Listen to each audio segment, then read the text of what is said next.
نحمدہ ونصلی علی رسولہ الکریم اما بعد۔ پارہ نمبر 17 سورۃ الحج، آیت نمبر 23۔ اعوذ باللہ من الشیطان الرجیم، بسم اللہ الرحمن الرحیم۔ ان اللہ يدخل الذین آمنوا وعملوا الصالحات جنات تجری من تحتها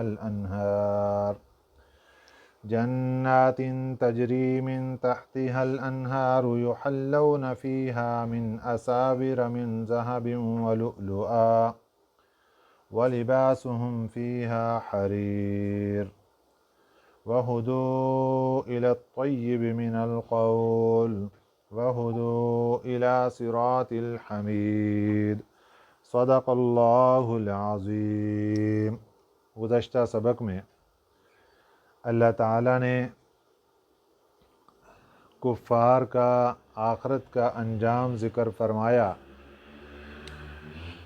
کہ کافر لوگوں کو جب جہنم میں ڈالا جائے گا ان کو آگ کا لباس پہنا دیا جائے گا، پھر ان کے سروں پر گرم کھولتا ہوا پانی ڈالا جائے گا۔ وہ پانی کچھ ان کے منہ کے اندر سے پیٹ میں جائے گا، کچھ چمڑے کے اوپر سے گھسرتا ہوا نیچے گرے گا۔ جو پیٹ میں جائے گا وہ پیٹ کی تمام انتڑیاں اور سارا نظام کٹ کر پیخانے کے راستے باہر نکل جائے گا، اور جو باہر کے چمڑے پر پانی گرے گا اس کی وجہ سے سارا چمڑا اتر کر جسم کا نیچے گر جائے گا، اور اس کے ساتھ ساتھ ان کو لوہے کے ہتھوڑے اور لوہے کے گرز ہوں گے جن کے ذریعے سے ان کو مارا جائے گا، اور اس تکلیف کا سامنا کرتے ہوئے کبھی اگر یہ جہنم کے کنارے کی طرف نکلنا چاہیں گے کہ اس عذاب سے بچ جائیں تو پھر ان کو واپس دھکیل دیا جائے گا، اور یہ ان کو کہا جائے گا کہ اس جلنے کا عذاب چکھو۔ آج کے سبق میں اللہ تعالیٰ ایمان والوں کے حالات بیان فرما رہے ہیں۔ ان اللہ، بے شک اللہ کی ذات، یدخل الذین آمنوا، داخل کریں گے ایمان والوں کو، وعملوا الصالحات، اور اچھے اعمال کرنے والوں کو، جنات، ایسے باغات میں، تجری من تحتها الانہار، جس کے نیچے سے نہریں جاری ہیں۔ باغات ہوں گے، وہاں پہ اس باغات کے نیچے نہریں جاری ہوں گی، وہاں محلات بنے ہوں گے، وہاں پہ ایمان والوں کو، اچھے اعمال کرنے والوں کو اللہ تعالیٰ کی طرف سے وہاں ٹھہرایا جائے گا، اور اس کے بعد ان کو بطور ایک مہمان کے کھانے کے حوالے سے، رہائش کے حوالے سے تمام نعمتیں دے کر اب ان کو کچھ چیزیں انعامات کے طور پر عطا کی جائیں گی۔ ان میں سے ایک نعمت یہ ہوگی کہ یحلون فیہا، پہنائے جائیں گے ان کو، فیہا، اس جنت میں، من اساورا، کنگن پہنائے جائیں گے مردوں کو جنت میں، من ذہب، سونے کے، ولؤلؤا، اور موتیوں کے۔ سونے کے کنگن ہوں گے، موتیوں کے کنگن ہوں گے، اور بعض دوسری جگہ پر آ گیا مفسرین فرماتے ہیں کہ چاندی کے کنگن ہوں گے۔ 3 قسم کے کنگن مردوں کو جنت میں پہنائے جائیں گے۔ ایک سونے کے ہوں گے، موتیوں کے ہوں گے، اور چاندی کے ہوں گے۔ وَلِبَاسُهُمْ فِيهَا حَرِيرٌ، اور ان کو وہاں پہ جنت میں لباس پہنایا جائے گا ریشم کا۔ مرد کے لیے اس دنیا کے جہان میں سونا، چاندی، موتی، اس طرح کے کنگن پہننے کی اجازت نہیں ہے۔ اسی طرح مرد کے لیے دنیا میں ریشم پہننے کی اجازت نہیں ہے، جبکہ عورتوں کے لیے یہ چیزیں جائز ہیں، اجازت ہے۔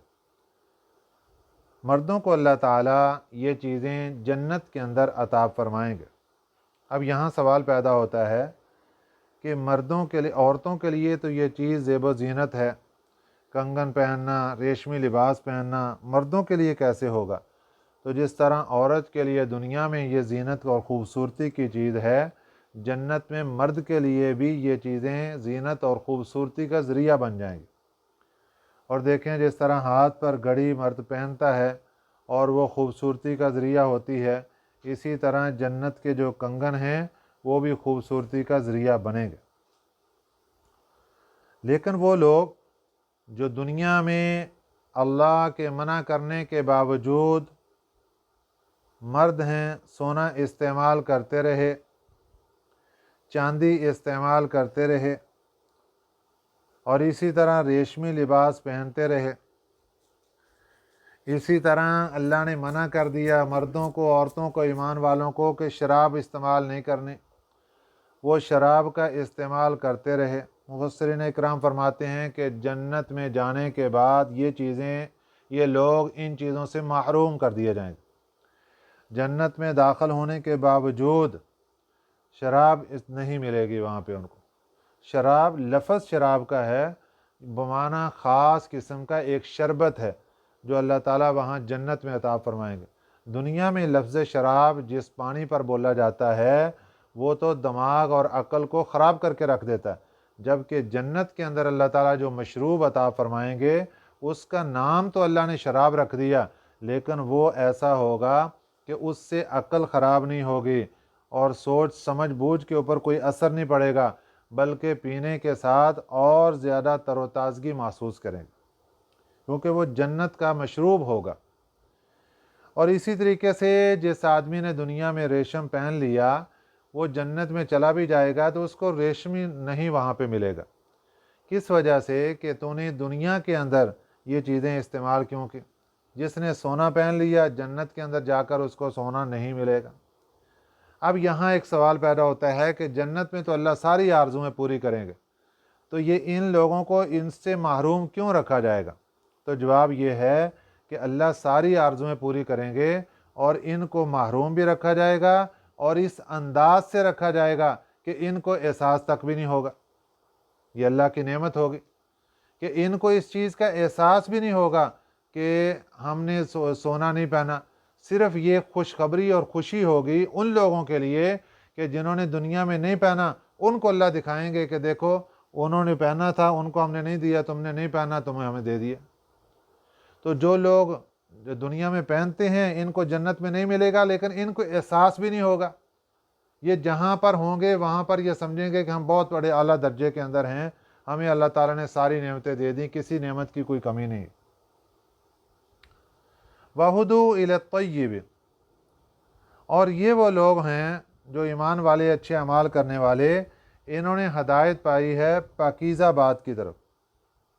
وَهُدُوا إِلَى صِرَاطِ الْحَمِيدِ، اور ہدایت پائی ہے انہوں نے، راستہ پایا ہے تعریفوں والے کے راستے کی طرف۔ وَهُدُوا، اور ہدایت پائی تعریفوں والوں کے راستے کی طرف۔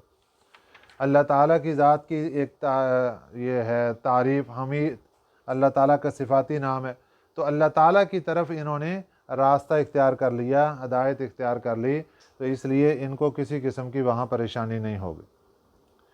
اس کے بعد اگلی آیت مبارکہ میں اللہ تعالیٰ نے دوبارہ پھر کافروں کے احوال ذکر فرمائے کہ یہ کافر لوگ دنیا میں ایک غلط جگہ پر قبضہ کر کے بیٹھ گئے اور ایمان والوں کے لیے رکاوٹ کا ذریعہ بن گئے۔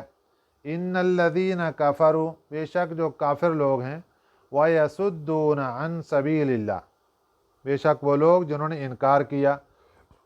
پہلی غلطی تو یہ کہ کفر کیا ہے اور ایمان نہیں لے کر آئے، قرآن پاک کو ماننے سے انکار کر دیا، حدیث نبوی صلی اللہ علیہ وسلم کو ماننے سے انکار کر دیا، نبوت کو ماننے سے انکار کر دیا۔ ان الذین کفروا، بے شک وہ لوگ جو انکار کر بیٹھے، منکر ہو گئے۔ نمبر 2، وَيَصُدُّونَ عَن سَبِيلِ اللَّهِ، اور روکتے ہیں اللہ کے راستے سے، خود بھی منکر ہیں، اسلام خود نہیں لا رہے، لوگوں کو بھی اسلام سے روک رہے ہیں، خود بھی قرآن کو نہیں مان رہے، لوگوں کو بھی ماننے سے روک رہے ہیں، خود بھی نبوت کی، نبی صلی اللہ علیہ وسلم کی نبوت پر ایمان نہیں لا رہے، لوگوں کو بھی ایمان لانے سے روک رہے ہیں، اور خود بھی اسلام کے دشمن اور لوگوں کو بھی اسلام کا دشمن بنا رہے ہیں۔ وَيَصُدُّونَ عَن سَبِيلِ اللَّهِ، یہ روکتے ہیں اللہ کے راستے سے۔ والمسجد الحرام، اور روکتے ہیں مسجد الحرام سے۔ یہ واقعہ کی طرف اشارہ کیا گیا سن 6 ہجری صلح حدیبیہ کے موقع پر آپ صلی اللہ علیہ وسلم نے خواب دیکھا۔ سن 6 ہجری میں مدینہ طیبہ میں آپ صلی اللہ علیہ وسلم نے خواب دیکھا کہ ہم صحابہ اکرام رضوان اللہ علیہ مجمعین کے ساتھ ہیں اور عمرہ ادا کر رہے ہیں۔ صحابہ اکرام رضوان اللہ علیہ مجمعین جو کہ مکہ سے ہجرت کر کے مدینہ طیبہ آئے ہوئے 6 سال ان کو چل رہا تھا، اور ان کے دل میں بیت اللہ کی محبت کوٹ کوٹ کے بھری ہوئی تھی ایک مسلمان کے دل میں، اور پھر ان کی بڑی تمنا اور آرزو تھی کہ کب وہ وقت آئے گا جب ہم بیت اللہ کی زیارت کریں گے، طواف کریں گے، عمرہ ادا کریں گے۔ جب آپ صلی اللہ علیہ وسلم نے اپنا خواب بیان کیا تو وہ جو اندر کی ان کی تڑپ اور عشق اور محبت تھا وہ اور زیادہ بڑھ گیا۔ انہوں نے عرض کیا کہ حضور خواب تو آپ نے دیکھ لیا، اور نبی کا خواب منزلہ وحی کے ہوتا ہے، لہذا آپ تیاری کریں، ہم جاتے ہیں اور جا کر عمرہ ادا کرتے ہیں۔ تو آپ صلی اللہ علیہ وسلم کو بھی بڑا شوق تھا بیت اللہ کا، تو چنانچہ انہوں نے تیاری کر لی۔ اب تیاری کر کے وہاں پہ احرام پہن کر مدینہ طیبہ سے یہ لوگ چلے گئے۔ مکہ مکرمہ سے کچھ پیچھے ایک مقام ہے حدیبیہ، وہاں پر جب پہنچے تو آگے کفار کی طرف سے نمائندے آ گئے کہ آپ حرم میں داخل نہیں ہو سکتے، آپ کو اجازت نہیں ہے۔ بھئی ہم لڑنے کے لیے نہیں آئے، بھئی آپ لڑنے کے لیے آئے ہیں یا نہیں ہیں، آپ کو حرم جانے کی اجازت نہیں، آپ مسجد الحرام نہیں آ سکتے۔ انہوں نے کہا ہم عمرہ ادا کرنے، آپ کو عمرہ کرنے کی اجازت نہیں، ہم بیت اللہ کی زیارت کے لیے آئے، بیت اللہ کی زیارت کی اجازت نہیں۔ پھر ایک معاہدہ طے پایا، اور اس معاہدے کے اندر یہ بات لکھی گئی کہ آپ آئندہ سال آئیں گے سن 7 ہجری کو، اور آ کر بیت اللہ کا طواف کریں گے، عمرہ ادا کریں گے، صرف 3 دن آپ کو مکہ مکرمہ میں ٹھہرنے کی اجازت ہوگی، پھر آپ واپس چلے جائیں گے۔ یہ معاہدہ طے پایا جا رہا ہے سن 6 ہجری میں کہ 7 ہجری کو آپ کو عمرہ کی اجازت ہوگی، ابھی آپ کو اجازت نہیں ہوگی۔ یہ وہ موقع تھا جب صحابہ اکرام رضوان اللہ علیہ مجمعین کو بہت زیادہ غم کا سامنا کرنا پڑا اور تکالیف کا سامنا کرنا پڑا۔ اس کا ذکر اللہ تعالیٰ نے یہاں پر فرمایا ہے کہ والمسجد الحرام، کہ مسجد الحرام میں جانے سے یہ لوگ روکتے ہیں۔ الذی جعلناہ للناس، کہ وہ مسجد الحرام جعلناہ، ہم نے بنایا ہی اس کو، للناس، لوگوں کے واسطے، سواء، برابر سرابر، العاقف فیہ، وہاں کے رہنے والے ہوں، والبادی، یا باہر سے آنے والے ہوں۔ مسجد الحرام کے ساتھ سب کا تعلق برابر کا ہے۔ یہ اللہ تعالیٰ فرماتے ہیں ہم نے بیت اللہ بنایا، اس کے ارد گرد مسجد الحرام، یہ ساری ہم نے بنائی ہی اس لیے تھی کہ باہر سے آنے والے ہوں یا وہاں کے مکہ کے رہنے والے ہوں، سب کا اختیار برابر ہے، کسی کو اجازت نہیں ہے کہ کسی کے لیے رکاوٹ بن سکے۔ اور یہ لوگ مسلمانوں کے لیے رکاوٹ بن گئے، اور اللہ تعالیٰ کی قدرت دیکھیے کہ اگلے سال 7 ہجری میں مسلمان گئے ہیں، صرف 3 دن کی اجازت ملی، اور طواف کیا، عمرہ ادا کیا اور واپس آ گئے۔ اور اگلے سال 8 ہجری میں اللہ تعالیٰ نے مکہ مکرمہ فتح فرما دی، اب اجازت اور رخصت ختم ہو گئی کہ اب کتنے دن آنا ہے کتنے دن نہیں، وہاں مسلمانوں کی حکومت قائم ہو گئی، جب چاہیں جائیں، جب چاہیں واپس آئیں۔ تو بیت اللہ اور اس کے ارد گرد مسجد الحرام، یہ سب کے لیے اجازت ہے، کسی کے لیے کوئی رکاوٹ نہیں۔ وَمَن يُرِدْ فِيهِ بِالْحَادِ، اور جو کوئی چاہے گا اس میں، بالحادی، حاد کا معنی ہوتا ہے ٹیڑھا راستہ اختیار کرنا، اور یہاں پر اس سے مراد ہے بے دینی کا کام کرنا۔ الحاد، بے دینی، خلاف شریعت، اللہ کی نافرمانی والا کام۔ جو بھی حرم کے علاقے میں کرے گا بظلم، شرارت سے، ظلم سے، نذقہ، وہ اعلان سن لے کہ نذقہ، ہم اس کو چکھائیں گے، من عذاب علیم، دردناک قسم کا عذاب۔ جو بھی علاقہ حرم میں ایسی غلطی کرے گا ہم اس کو دردناک قسم کا عذاب چکھائیں گے۔ اللہ تعالیٰ کا اصول یہ ہے کہ اللہ تعالیٰ نے ہر نیک اعمال کرنے والے کے لیے خوشخبریاں لکھی کہ اگر آپ ایک نیکی کا کام کرتے ہیں تو اللہ تعالیٰ 10 نیکیوں کا ثواب عطا فرماتے ہیں۔